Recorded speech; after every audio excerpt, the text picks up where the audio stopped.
Minhas amigas, meus amigos, muito boa noite. A alegria de estar com vocês aqui, partilhando esses momentos sob a meridiana luz da doutrina dos Espíritos.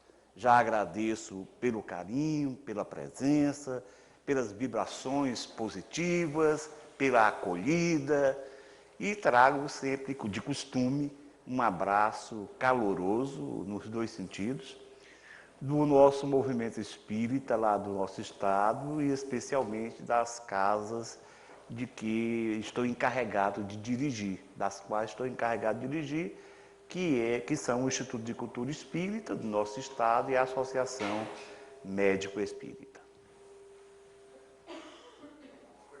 Vamos ver aí, foi lá diminuir essa concorrência. Não foi. Qualquer coisa eu falo sem ele. Eu dou as contas. Pronto. Bom, a depressão, já possivelmente quase todos vocês têm noção de que é um problema que atinge o mundo inteiro. Nós poderíamos considerar a depressão como sendo uma pandemia, porque é uma epidemia mundial. Os números são realmente alarmantes e vêm piorando a cada década. A Organização Mundial de Saúde calcula que existem cerca de 300 a 400 milhões de pacientes no mundo que sofrem do problema. Nós sabemos que os transtornos mentais, de um modo geral, têm ficado cada vez mais intensificados. Então, depressão e ansiedade são os dois graves problemas, os dois graves transtornos mentais, dois graves transtornos do sentimento, do pensamento e do comportamento. Mas um dos problemas que ocorre com relação a essa dificuldade, inclusive de diagnóstico, é porque muitas pessoas não entendem, primeiro, que a depressão seja uma doença. E mesmo quando entendem que a depressão é uma doença, não entendem quando podem pensar e estar acometidos do problema. E por que isso? Primeiramente, por causa da falta de ensinamentos nessa área. E, em segundo lugar, porque a depressão se caracteriza por uma redução, um rebaixamento do humor, quer dizer, uma tristeza. E todos nós sabemos que tristeza é uma emoção, é um sentimento que faz parte do nosso dia a dia. Ninguém aqui, com certeza, há que já não tenha permanecido triste por algum tempo. Em decorrência de situações que aconteceram fora do seu controle, fora da sua expectativa, de frustrações da vida, o que é perfeitamente compreensível. Porque para que possamos viver em sociedade, nós temos que partilhar a vida e, consequentemente, por conta do nosso orgulho, do nosso egoísmo, muitas vezes algo não dá certo da forma como nós pretendíamos. Então, por causa disso, muitas pessoas pensam que é uma tristeza fisiológica, digamos assim, funcional. Mas é por esse motivo mesmo que eu comecei a falar, a fazer palestras nas casas espíritas a respeito do tema. Porque era uma incapacidade de compreender. E a doença depressiva, ela é responsável por um sofrimento muito intenso, uma má qualidade de vida e uma redução da expectativa de vida. Então nós já vimos que é realmente um problema importante, é um problema de grande relevância. Daí, quanto mais nós falarmos sobre o assunto, menos teremos a ignorância, quer dizer, o desconhecimento, e mais facilmente podemos diagnosticar, porque apenas 1/3 da população com quadros depressivos, 1/3 procura o médico. 2/3 permanecem nas suas casas, cada vez mais isolados, normalmente buscando o último quarto da casa, fechado, sem comunicação, nem mesmo com os familiares. 1/3. E esse 1/3 que procura o médico, a maioria procura o clínico. Ora, o clínico já assoberbado, com uma gama de patologias para diagnosticar, nem sempre tem experiência com a psiquiatria. E especialmente porque as pessoas, frequentemente, elas têm sintomas somáticos, físicos. Elas procuram um médico com sintomas meio indefinidos, do tipo palpitação, dores mal localizadas e coisas desse tipo, cefaleia, dor de cabeça, falta de ar, coisas desse tipo. E o clínico examina, fala, olha, no seu exame clínico está tudo bem. Vou lhe fazer um pedido de alguns exames para ver se está tudo bem. Quando voltam os exames, de um modo geral, estão todos normais. E o que é que o clínico diz? Olha, o seu problema é emocional. E no máximo, ele passa uma medicação ansiolítica do tipo benzodiazepínica, que é esse que todo mundo conhece, diazepam, lorazepam, bromazepam, clonazepam, esses PANs, de um modo geral. Então, esses PANs, os benzodiazepínicos, não resolvem o problema da depressão. Eles não atingem e a pessoa continua enferma. Continua de clínico em clínico, sem receber o diagnóstico. Para a gente ter uma ideia, estatisticamente, apenas a metade desse grupo que procura o médico, desse 1/3 de pacientes que procuram o médico clínico, apenas 50% recebem um diagnóstico. Quer dizer, a outra metade não recebe o diagnóstico.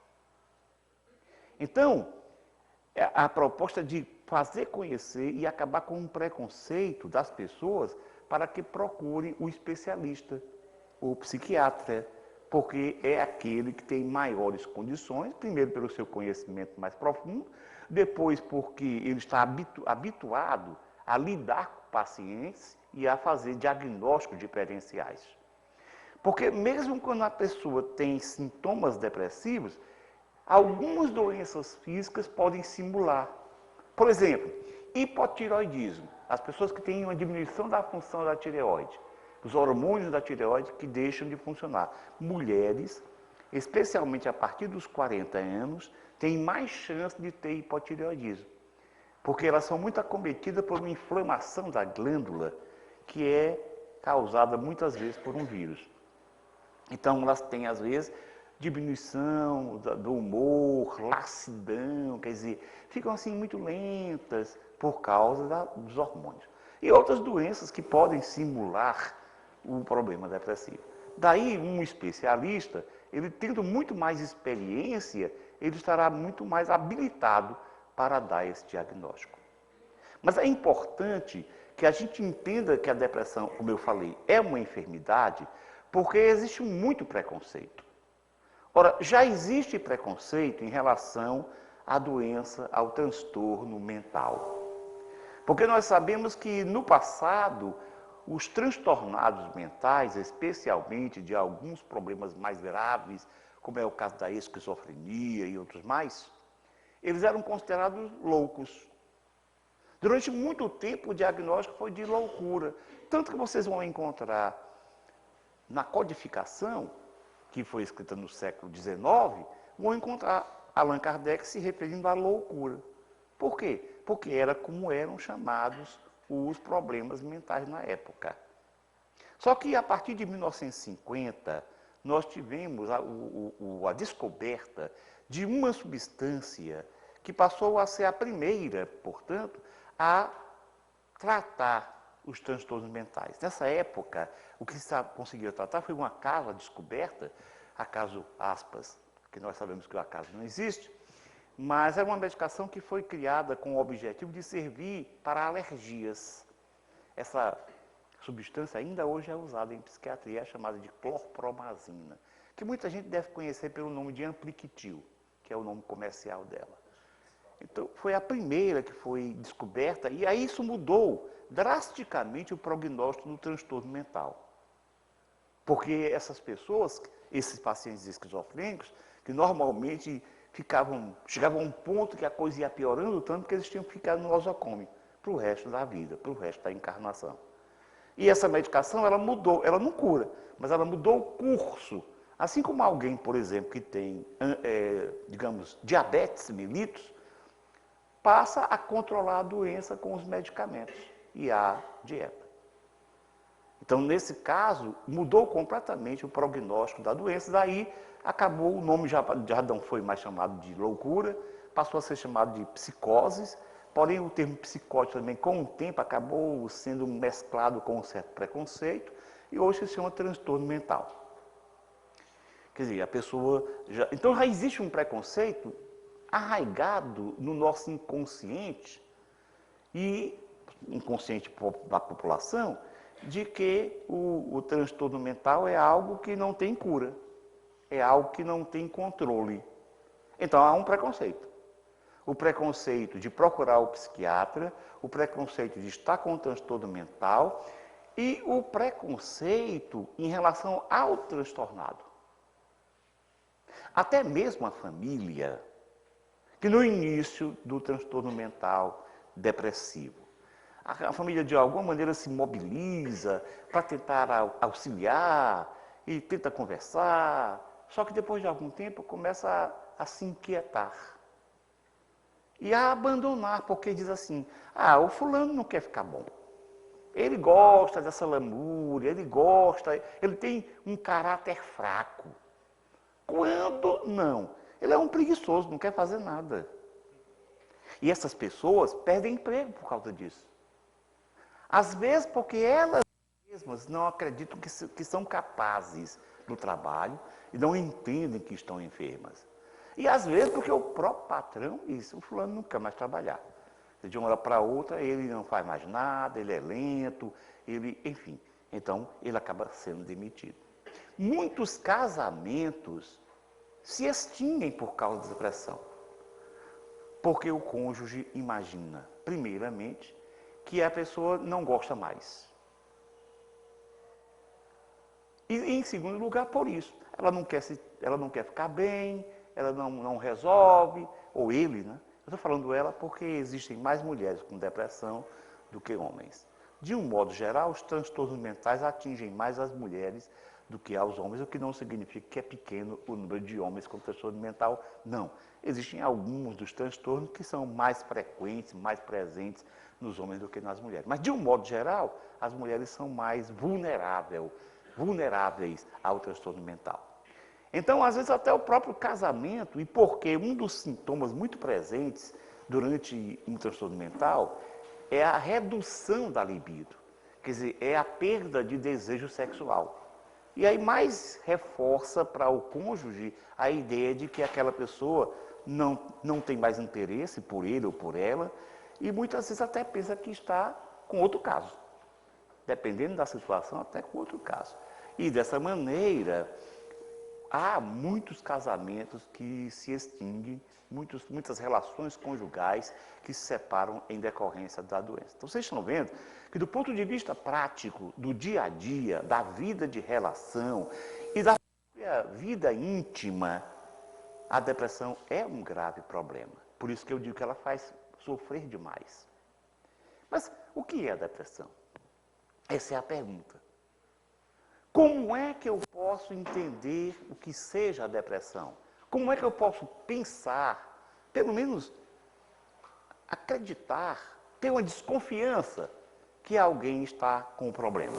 Bom, a depressão, como eu falei, é um quadro psiquiátrico de redução do humor, quer dizer, de tristeza, e uma tristeza desproporcional à causa aventada. Às vezes uma situação que aconteceu nem é tão importante, mas a pessoa fica triste. Ou às vezes até sem nenhuma razão encontrada. Nenhuma situação que levou a pessoa àquela tristeza. E esse problema de humor, ele se arrasta durante o tempo. e começa a interferir nas relações familiares, sociais e laborativas. Então, isso é um quadro de depressão. Isso é um conceito de depressão. Então, a primeira coisa que a gente destaca mais uma vez é que é uma enfermidade. Mas por que existe a depressão? O que é que causa a depressão? Alguém pode perguntar. Bom, os cientistas da saúde mental têm estudado exaustivamente esse problema. E já chegaram a conclusões de que são muitas causas que estão relacionadas com o problema. Porque antigamente, vocês devem perceber, que se pensava, se imaginava que os transtornos mentais, todos eles eram de origem física. Mas antes pensava-se que eram de origem física, porém não eram percebidos. E depois se pensou que era só de origem emocional. Mas hoje, os estudos mostram que todas essas causas estão arroladas. Então nós temos causas biológicas, já seguramente determinadas, e essas causas são hereditárias, tanto que nós temos, por exemplo, uma população de cerca de 15% com um problema depressivo. E uma pessoa, por exemplo, que tem um parente próximo com depressão, tem uma chance de 20 a 25% de ter a doença. E se for um gêmeo daqueles que a gente chama univitelino, quer dizer, monozigótico, aquele de placenta única, que são originados de um único ovo, se um tiver depressão, o outro tem uma chance de 50 a 80% de ter também depressão.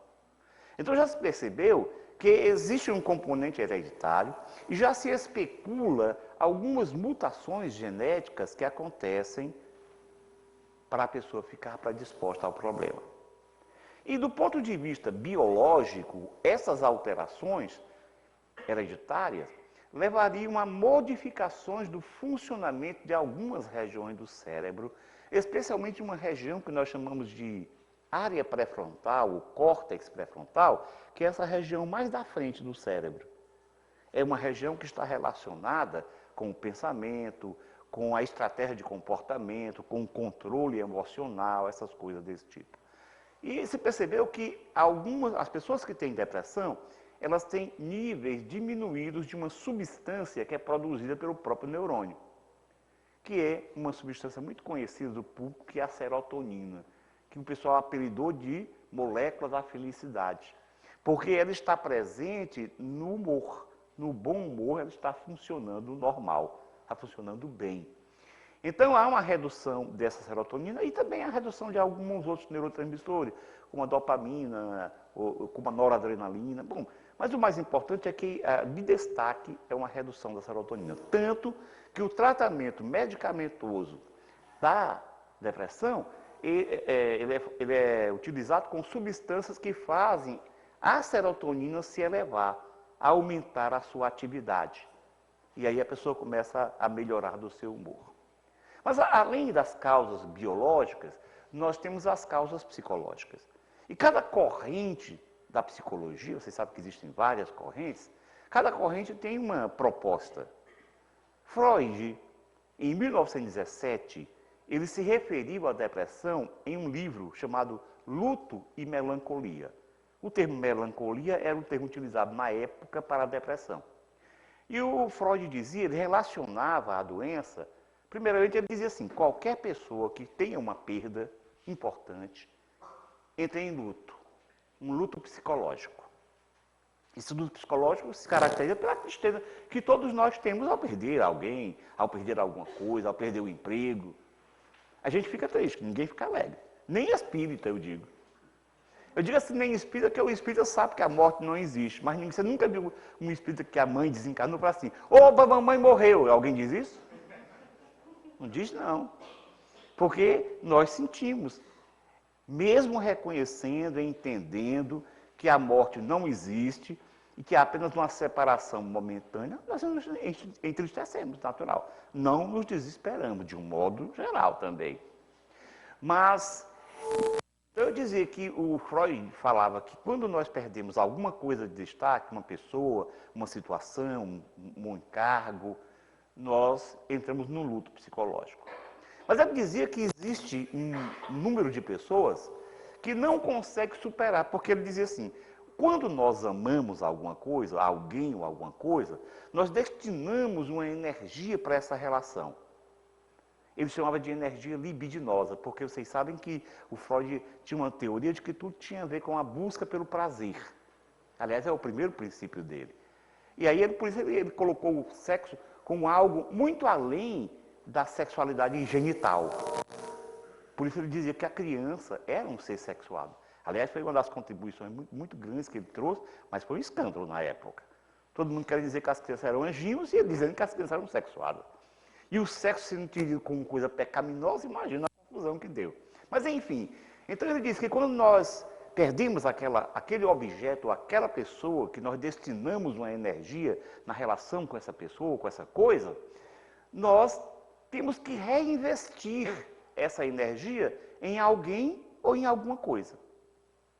E até que nós consigamos isso, há um período de luto psicológico. Depois nós nos adaptamos. É o natural. Mas ele dizia que existem algumas pessoas que não conseguem adaptar-se. E elas passam a ter melancolia. E ele dizia assim, olha, é uma causa que a ciência vai descobrir que está no cérebro. Bom, nós dizemos que em parte sim. Mas é a perda, é o luto. Houve uma discípula de Freud, chamada Melanie Klein, que criou também uma abordagem própria, que ela dizia que o problema era a culpa. Quando você fazia algo negativo, você tinha culpa, piorava e ia formando um grande círculo, uma grande bola de neve e a pessoa adoecia. Então, como eu falei para vocês, existem muitas causas aventadas, entendidas pelas diversas correntes psicológicas para relacionar a depressão.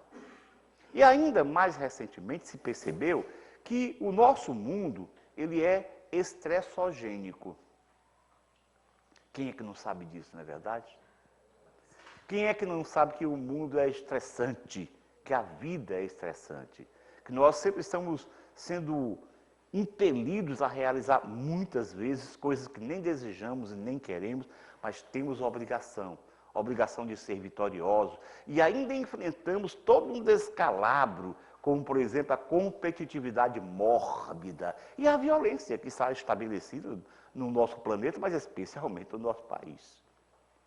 Então, isso acaba desorganizando e criando possibilidades, ou pelo menos favorecendo o aparecimento da doença. Vocês podem perguntar, mas qual é o mais importante? Eu diria que depende. Antigamente se dava, por exemplo, um diagnóstico de depressão endógena. Porque se dizia aquela depressão que a pessoa tinha nela mesma, ou seja, era quando os fatores biológicos estavam presentes, mas em maior escala. Ou então falava de depressão reativa. Era quando a pessoa tinha uma perda e entrava numa depressão. Mas hoje, se sabe que as pessoas têm tendência, têm uma predisposição. O que ocorre é que às vezes o fator hereditário é forte, ou às vezes o fator psicológico é mais forte. Mas há sempre uma relação, quer dizer, um encontro, um conjunto de causas para determinar isso. Então, a gente já viu que são muitas causas. Aí vem a outra pergunta. Então, como é que eu posso pensar que alguém tem depressão? Bom, a primeira coisa a pensar são aqueles sintomas que eu falei. Nós temos 2 sintomas que eu digo no meu livro Depressão, Doença da Alma, que são o que eu chamo de sintomas magnos. Quer dizer, os sintomas maiores, os principais sintomas, que estão frequentes, pelo menos um deles está frequente em todos os casos, pelo menos. São a tristeza, quer dizer, a redução do humor, e nós temos a desmotivação. A pessoa passa a não ter interesse por nada, porque ela passa a não ter prazer por nada. Então, aquelas situações, por exemplo, sair com amigos, ir para o cinema, coisas desse tipo, a pessoa não tem mais interesse de fazer. Para ela, aquilo não vale mais nada. Então, é o que nós chamamos de desmotivação. Então, esses são os principais sintomas. Mas, além desses sintomas, existem outros tantos. Não é só ter tristeza e desmotivação para se rotular a pessoa como um transtorno depressivo. Então, existem outros que eu vou citar aqui os mais importantes. 90% das pessoas têm distúrbio do sono. Ou seja, elas não conseguem dormir normal. O mais comum é que elas durmam e depois acordem e não conseguem mais dormir. É o que nós chamamos de insônia intermediária. Mas existem outros que têm uma insônia inicial, têm dificuldade de iniciar o sono. Então, um dos sintomas mais comuns são os distúrbios do sono. Alguém pode dizer, mas eu conheço uma pessoa que tem depressão que ela dorme muito. Pode acontecer o oposto. Pode ser aquela pessoa que vive dormindo, que vive sonolenta. Muitas vezes são pessoas que têm problemas de ansiedade, também associada à depressão. Mas pode ser ou um aumento da insônia, um aparecimento de insônia, ou o que nós chamamos de uma hipersonia, quer dizer, um aumento do sono. Mas o que acontece é que 90% tem distúrbio do sono. Um outro distúrbio muito frequente é o distúrbio do apetite. Normalmente a pessoa perde o apetite, passa a não ter interesse, porque o apetite depende muito do prazer que você tem com as coisas. Nesse caso, a pessoa que não deixou de ter prazer, deixou de ter motivação, ela passa a não comer e com isso há uma perda considerável de peso. Quer dizer, além do transtorno alimentar, nós temos um transtorno ponderal, um transtorno de peso. Mas pode ser o contrário, especialmente nas pessoas que têm ansiedade. Então, nesse caso, a pessoa vai comer muito. Comer, e aí ela engorda, claro. De qualquer maneira, é um transtorno do apetite e um transtorno ponderal, sempre. Além desses dois, nós temos vários outros. Um deles é a baixa autoestima. A pessoa passa a não se gostar, a não se entender capaz das coisas. E, muito frequentemente, ela perde até mesmo os cuidados com ela. Então, são pessoas que chegam, às vezes, para o médico desalinhadas, mal vestidas, com higiene precária, porque elas passam a não se preocupar com isso. Isso passa a deixar de ter interesse. Então, a baixa, e se considerar, elas mesmas se considerar como incapazes. Então, essa baixa autoestima é, segundo Freud, naquele livro que eu falei agora há pouco, um dos sintomas muito importantes. A autoestima rebaixada. Além disso, é muito frequente que as pessoas que têm depressão, e daí aquela coisa de que é uma preguiçosa, é porque elas têm uma fraqueza, uma falta de energia. Então elas ficam completamente paradas, sem atividades, ou pelo menos com uma redução dos movimentos, o que é um outro sintoma. A redução dos movimentos que elas às vezes não percebem, mas os familiares percebem. Que elas, para realizar alguma coisa, elas fazem muito lentamente. Então, essa astenia, que a gente chama, quer dizer, essa falta de energia, essa fraqueza, também está presente no paciente, pode estar presente no paciente com depressão. Um outro problema é a alteração da memória e a dificuldade de atenção, porque a dificuldade de atenção, de concentração, leva a alterações da memória. Nos pacientes idosos, isso é uma confusão, porque vocês sabem que a terceira idade, ela se ressente de alguns pontos, assim, é da idade. Algumas coisas são realmente da idade, que há modificações importantes do organismo físico, das funções do corpo, com o avançar da idade. Mas isso faz com que muitos pacientes idosos não procurem atendimento. E existe um número também grande de depressão em idosos. E se faz uma confusão, porque ou se acha que esse negócio de diminuir a memória faz parte da idade, ou então se começa a rotular a pessoa como tendo Alzheimer. A pessoa pode ter depressão e Alzheimer também, mas muitas vezes a pessoa está só com depressão. Porque no idoso, um dos grandes sinais de depressão, além de existirem os outros, mas o que chama muito a atenção é a redução da memória, é a dificuldade de concentração. Então, esse é um dos sintomas. Um outro sintoma é o sentimento de culpa. Normalmente a pessoa que tem depressão, ela tem uma sensação de culpa. Seja uma culpa, como eu falei, desproporcional do que ela fez, um deslize que ela cometeu e ela fica se sentindo culpada. Seja uma culpa que não tem nada a ver com ela. Querem ver uma coisa? Ela se sente culpada porque o filho não passou no Enem, se sente culpada porque o marido perdeu o emprego, se sente culpada porque a filha foi mal casada, e assim. Quer dizer, ela sempre assume a culpa e passa a ter um sentimento de culpa. Do ponto de vista espírita, nós compreendemos essa culpa. É porque essa pessoa traz no seu inconsciente a sensação de culpa que foi gerada em outras vidas. Como ela não resolveu o problema, ela mantém qualquer situação, mínima que seja, ou nem mesmo tendo, faz com que a culpa, o sentimento de culpa aflore a consciência. Como ela não lembra do passado, vai achar que é da agora. Então, sentimento de culpa é um outro sintoma muito presente. Há também um pensamento em morte. A pessoa passa a pensar na sua morte. No início, com medo da morte. A morte começa a habitar o seu pensamento, mas com medo. Depois, ela vai começando a dizer assim, sabe que se eu morresse era bom mesmo? Os pacientes chegam às vezes para a gente e falam assim, doutor, se eu morresse amanhã, era um favor que Deus me fazia. Só que depois, com o tempo, isso se torna uma ideação suicida. Ela começa a pensar em se suicidar. E esse pensamento suicida vai chegar ao suicídio. Porque ela depois começa a planejar o suicídio e tenta o suicídio.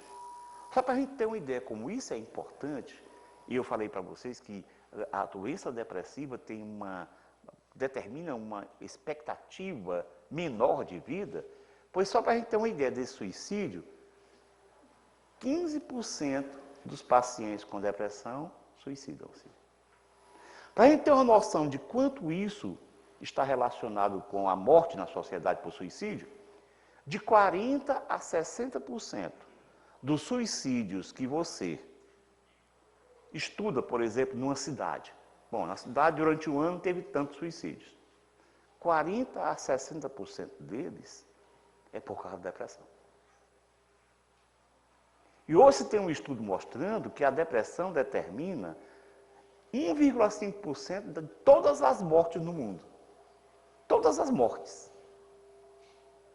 1,5% de todas as mortes, por todas as causas, é em depressão, é por conta da depressão.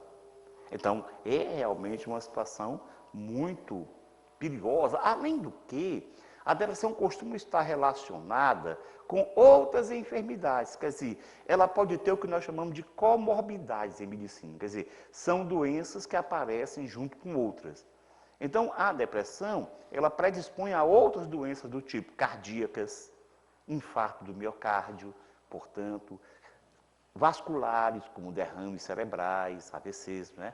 E outros problemas como reumáticos, outros problemas que nós podíamos dizer dores crônicas e o próprio câncer.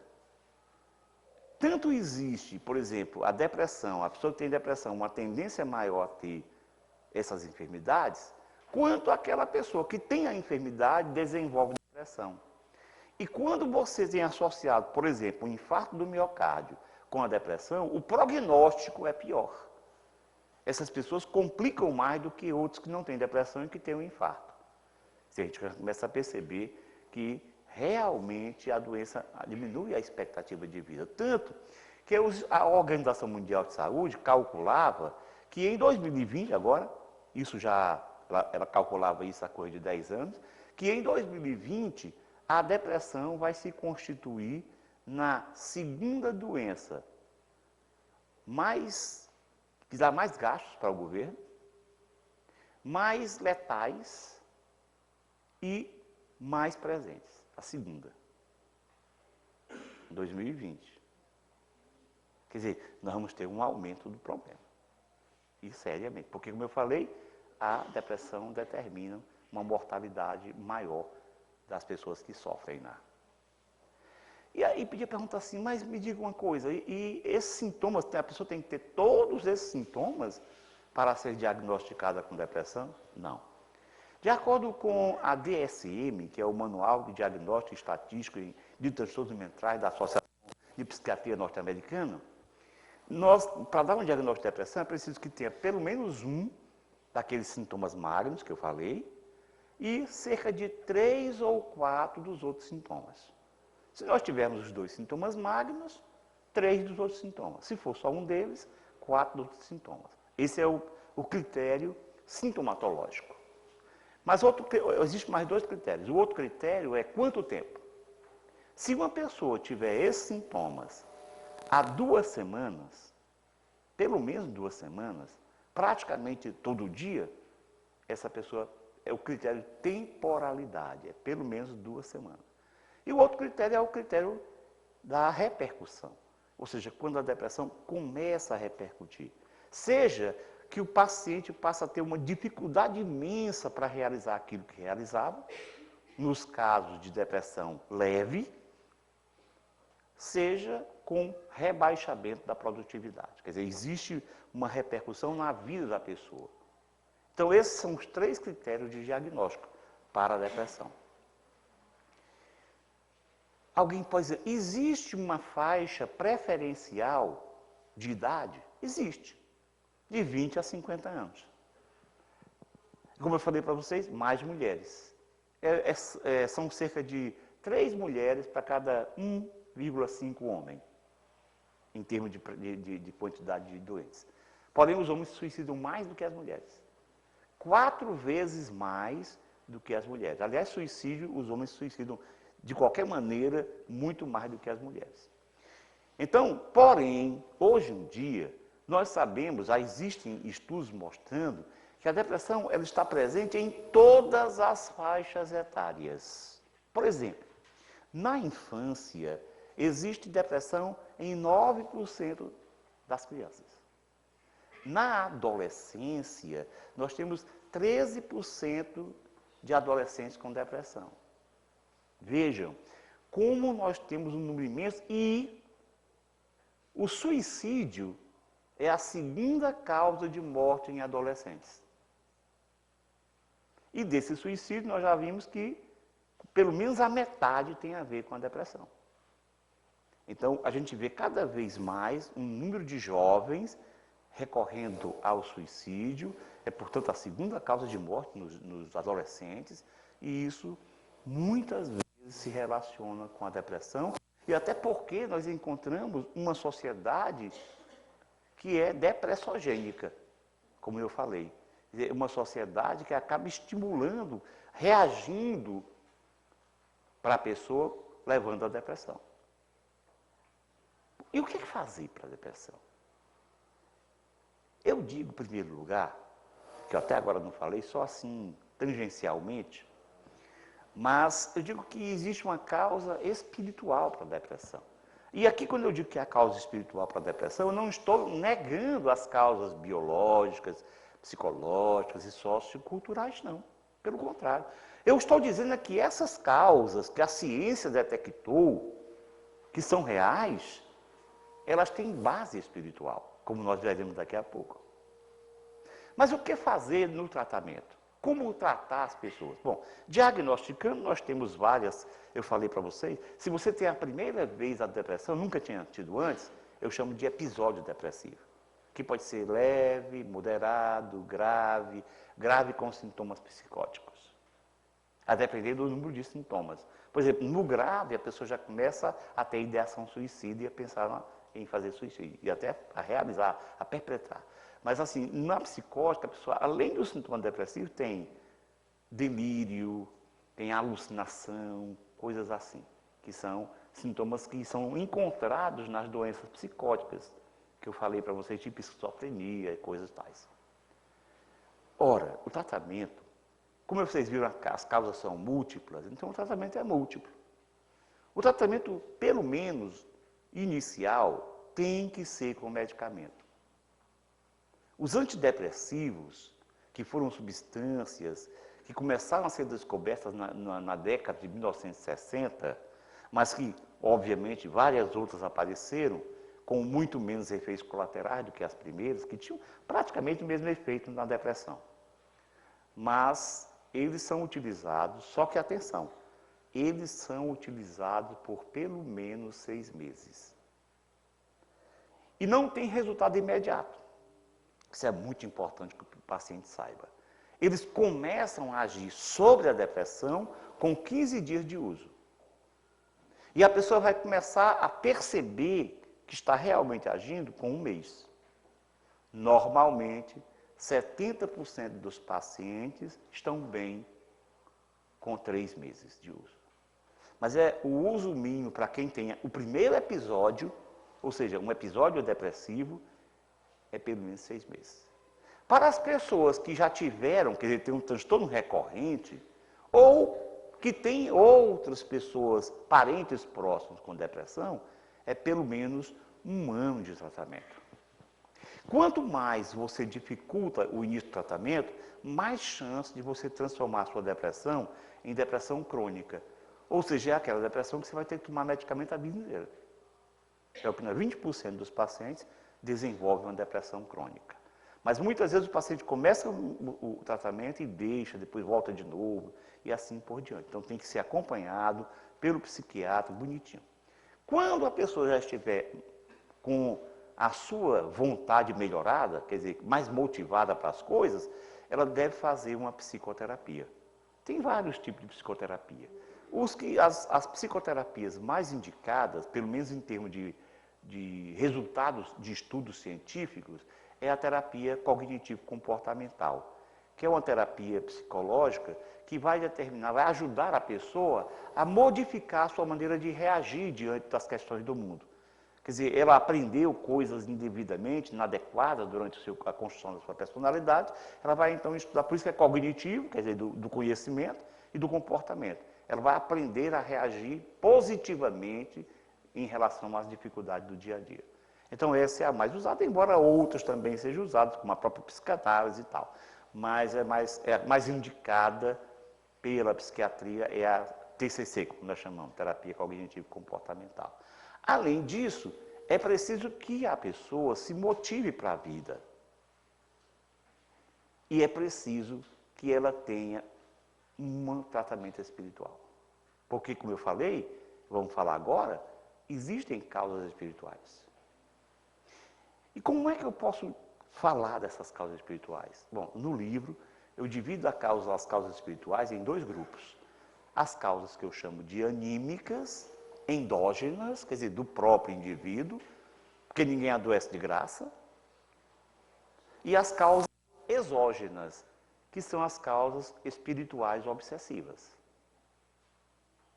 Então, as causas endógenas têm a ver com a nossa estrutura. Eu digo, em primeiro lugar, que a primeira causa é imaturidade anímica. Quer dizer, é o espírito ainda imaturo, do ponto de vista emocional.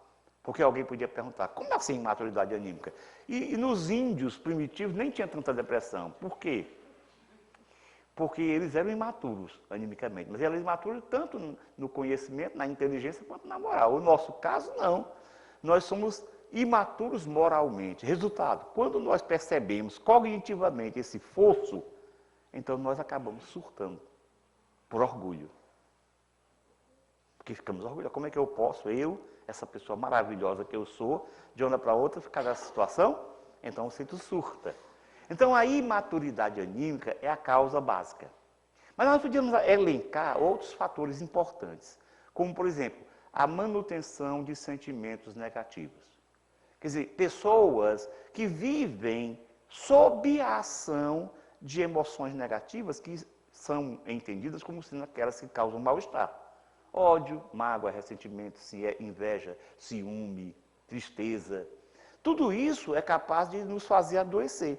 Quer dizer, a incapacidade de administrar as emoções, é verdade que nós ainda temos dificuldade, mas nós poderíamos fazer uma coisa, do tipo, canalizar aquelas emoções negativas para algo positivo.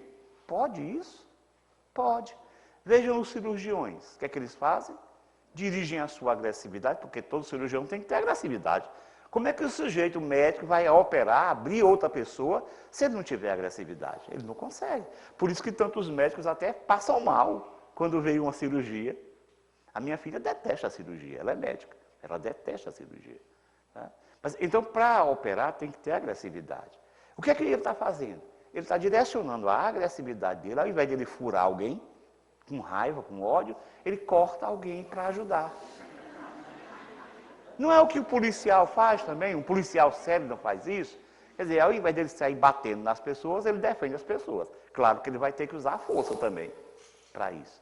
Então, isso é você canalizar as emoções negativas de forma positiva, para o bem.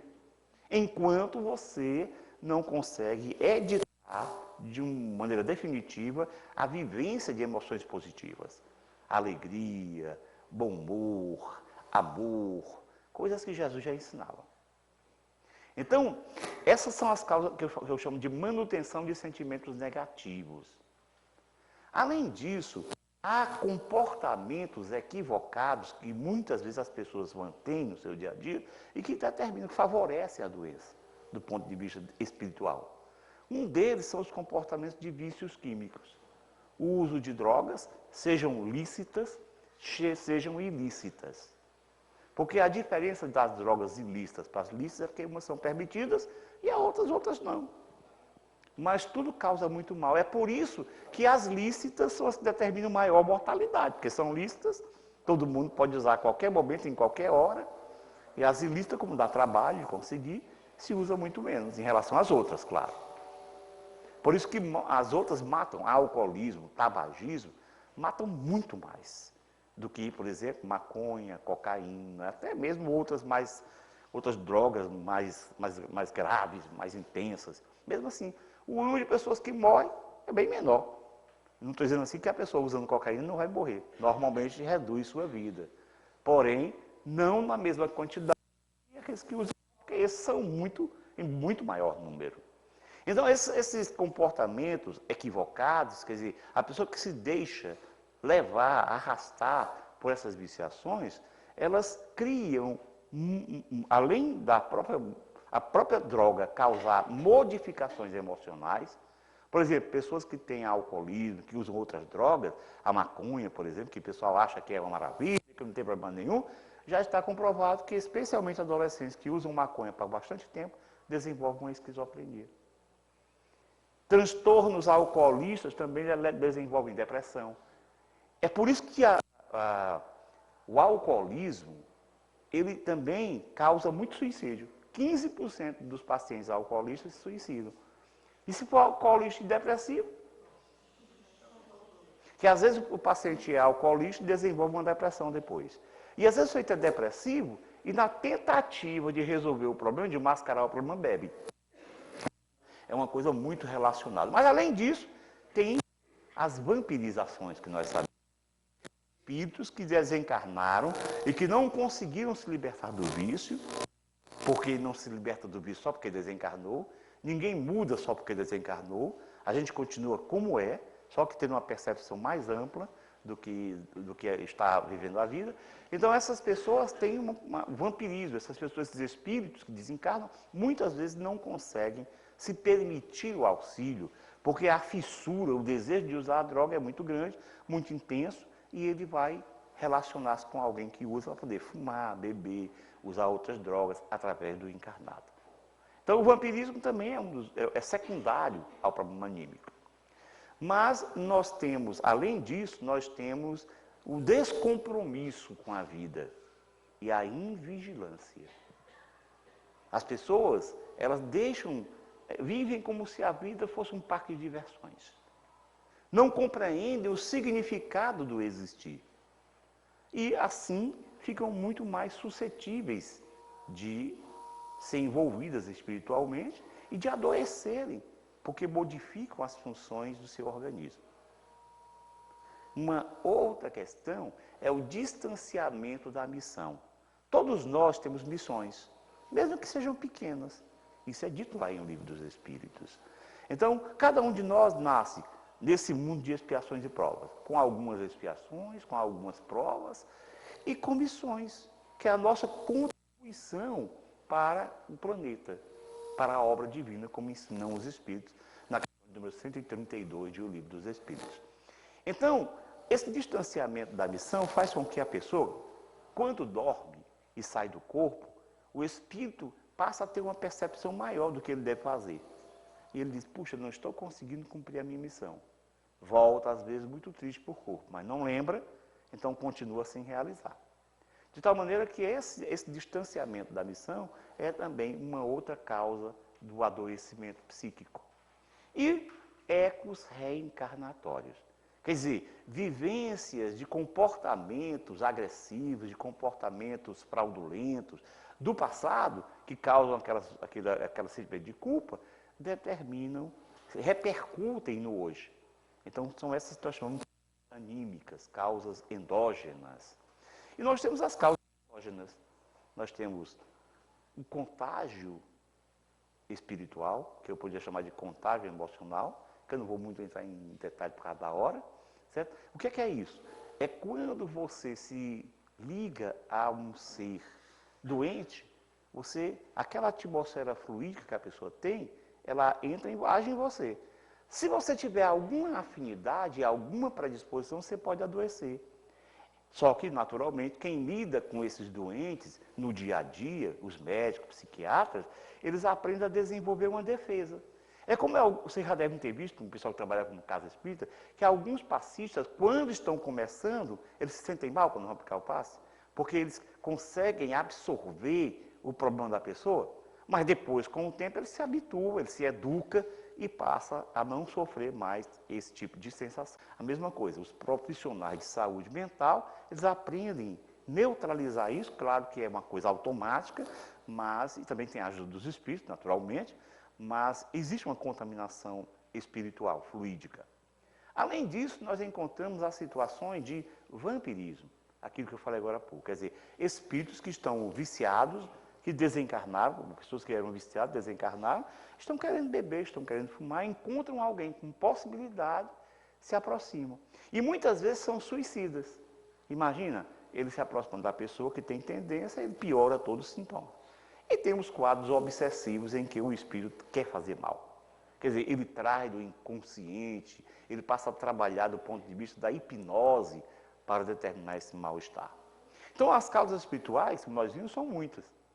E por isso, o tratamento espiritual, ele é muito importante. Juntamente com os tratamentos das dimensões diferentes. Atenção para isso. Porque o seu problema é espiritual. Porque, claro, nós podemos dividir essas depressões em transtorno depressivo primário e obsessivo secundário. Como é que é isso? A pessoa tem um transtorno dela, uma doença psiquiátrica, e por conta da sintonia, ela atrai esse espírito no mesmo diapasão. Isso piora o quadro dela. Mas, primariamente, ela desenvolveu um quadro psiquiátrico. Mas tem os transtornos obsessivos espirituais primários e depressivos secundários. É assim, a pessoa foi envolvida por um espírito obsessor, que determinou que ela passasse a ter aquele quadro clínico, mas se ela não tratar no tempo certo, as modificações perispirituais, os fluidos negativos, vão agir sobre o seu cérebro, sobre a intimidade do cérebro, causando um transtorno neuroquímico e levando a pessoa a ter uma depressão psiquiátrica. Mas o mais comum é que haja um transtorno misto. O mais comum é que a pessoa tenha uma causa dela e uma causa do espírito, como nós vimos. Quer dizer, se você tem um transtorno psiquiátrico, você atrai espírito. Se você tem um transtorno obsessivo crônico, você acaba adoecendo fisicamente. Então, não tem preocupação, porque algumas pessoas se preocupam assim, e se for um problema obsessivo? Como é que ela vai para o psiquiatra? Indo. E não faz mal, não? Faz não. Porque o espírito age sobre o perispírito e, consequentemente, sobre o corpo, secundariamente. O que é que determina? A presença do espírito faz com que áreas do cérebro sejam afetadas. E ela tem aqueles mesmos sintomas. Ora, a medicação, ela vai agir, como eu falei para vocês, melhorando a substância química e desenvolvendo um humor melhor. Inclusive, a medicação, ela pode ser muito importante para evitar o suicídio. Porque se você disser assim, para o tratamento médico, como é que você vai saber quanto tempo ela vai ficar bem da obsessão? Se é que ela tem uma obsessão pura mesmo. Quanto tempo? Primeiro, já é muito difícil você dizer assim, o seu problema é só obsessão. Não dá? Mesmo os psiquiatras médicos dizem que em muitos casos, boa parte dos casos, você não consegue fazer uma diferença, porque o natural, o mais comum, é uma fusão dos dois problemas. É a questão anímica e a questão obsessiva. Então, se você mandar alguém deixar de tomar a medicação e essa pessoa se suicidar, a responsabilidade é sua. Porque essa medicação vai agir sobre o cérebro, impedindo que a ação do espírito se exteriorize por ação dessas regiões do cérebro. Então, deixa tratar medicamente. Deixa tratar psicologicamente. Não tem problema não. Porque são problemas que têm causas mistas. Se ela tiver se o problema for só obsessivo, com o tempo ela mesma e o terapeuta dela vão chegar à conclusão que ela não precisa mais tomar medicamento. Mas você não pode dizer que você não sabe. Ah, mas o espírito fulano de tal me disse que era. Mas você tem certeza que é o espírito fulano de tal? Mas foi o doutor Bezerra de Menezes. Sim, mas você tem certeza que foi o doutor Bezerra de Menezes? E se for um mistificador, como é que faz? Que quer prejudicar a pessoa. Diz, olha, meu filho, esse problema dela é uma obsessão espiritual. Pode tirar a medicação. É um mistificador. O doutor Bezerra jamais faria isso. Então é preciso que nós começamos a perceber que nós, como espíritas, temos na casa espírita uma possibilidade importantíssima para ajudar essas pessoas, para ajudar esses pacientes, tendo uma compreensão exata do que seja o problema. E a doutrina espírita, permitindo que nós possamos ter percepções diferentes da vida, possamos melhorar o significado da vida, possamos entender os embates, os obstáculos, as dificuldades, as frustrações, que quem estuda a doutrina espírita e procura vivenciá-la, naturalmente, que ganha, que desenvolve uma resiliência, quer dizer, uma capacidade de adaptação aos problemas muito alta. Porque hoje já se sabe, atenção, que espiritualidade tem uma importante ação com o poder de diminuir o sofrimento. E são estudos internacionais. As pessoas que têm espiritualidade adoecem menos, têm menos depressão. Dr. Harold Koenig, que é um dos estudiosos norte-americanos, professor de psiquiatria, que é um dos grandes estudiosos da questão da espiritualidade no mundo, ele diz no livro dele, chamado Medicina, Saúde e Espiritualidade, que tem inclusive traduzido para o português. Esse livro diz claramente que, especialmente os transtornos mentais, mas também as doenças físicas, têm muito menor possibilidade de acontecer estatisticamente naquelas pessoas que vivem uma espiritualidade. Ora, e o espiritismo, que é uma espiritualidade que nos permite reflexões muito mais profundas acerca das causas e dos objetivos da vida, naturalmente que tem muito mais chance de favorecimento a todos nós. E eu costumo dizer que quando nós nos espiritizarmos, quer dizer, quando a humanidade se espiritizar, mas atenção, quando eu falo espiritizar não significa todo mundo se tornar espírita, porque a doutrina espírita, vocês sabem, então é sectária. Espiritizar significa que esses conceitos que a doutrina traz se expandirem em toda a humanidade e toda a humanidade sentir e vivenciar isso, essas doenças vão se extinguir, vão melhorando e não vão ser tão avassaladoras como são. Muita paz a todos, fiquem com Deus. Obrigado.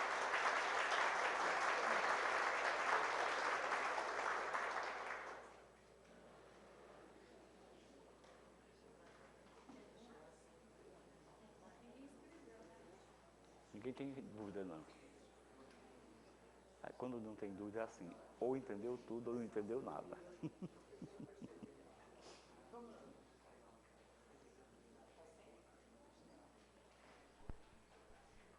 Acho que está baixo. Foi? Vamos preparar a câmera de passe, se alguém quiser tomar o passe. É, isso Tá que a gente perto, vai mas fazer em ninguém seguida. escreveu, não. Alguma pergunta? Ninguém escreveu, pelo menos, né?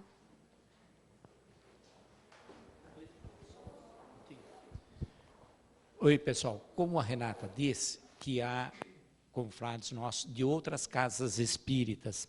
A editora M tem um trabalho muito importante com as obras básicas, né? Nós lançamos o Evangelho, o Livro dos Espíritos, e agora estamos lançando o Livro dos Médiuns. Então, dirigente de casas espíritas que quiserem adquirir a preço de custo, o Evangelho e o Livro dos Espíritos, a R$ 5,20, R$ 5,40, e em